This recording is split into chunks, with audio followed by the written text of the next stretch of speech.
Ես վստահ եմ առաջին հերթին ադրբեջանցիները լցվելու են այս սահմանամերձ շրջաններ։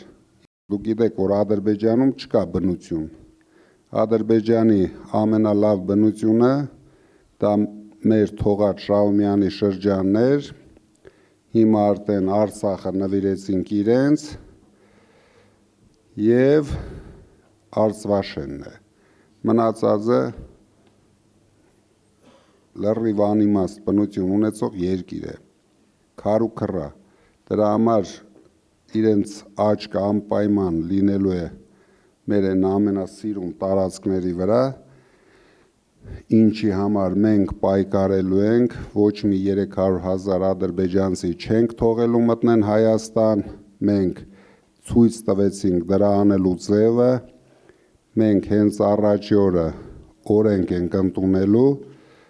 օրենքի անունը դրել ենք Սաֆարովի կանխարգելման օրենք, որ ադրբեջանցիները հնարավորություն չունենան սկզբից զավթեն մեր սահմանամերձ գյուղերը, դրանից հետո դուք լավ գիտեք, դուք ապրել եք ադրբեջանցիների կողքին,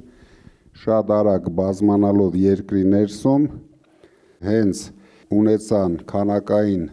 ինչ-որ լուրջ թվեր, իրենք պահանջելու են եւ շատ հեշտ հասնելու են ընդամենը մի հատ ռեֆերենդումով լուծելու են մեր պետության խնդիրները։ Մենք հենվում ենք Ադրբեջանի իշխանությունների արած հայտարարություններին։ Իրենք անում են հայտարարություն, որ պայմաններից մեկը 300,000 ադրբեջանցիների վերադարձն է իրենց պատմական հայրենիք, այսինքն մենք համարվում ենք ադրբեջանցիների պատմական հայրենիքը։ Իրենք իրենց հայրենիքը չունեն։ Հիմա ստացվում է, որ աչքները դրել են մեր երկրի վրա ու համարում են, որ էսի է իրանց պատմական հայրենիքը։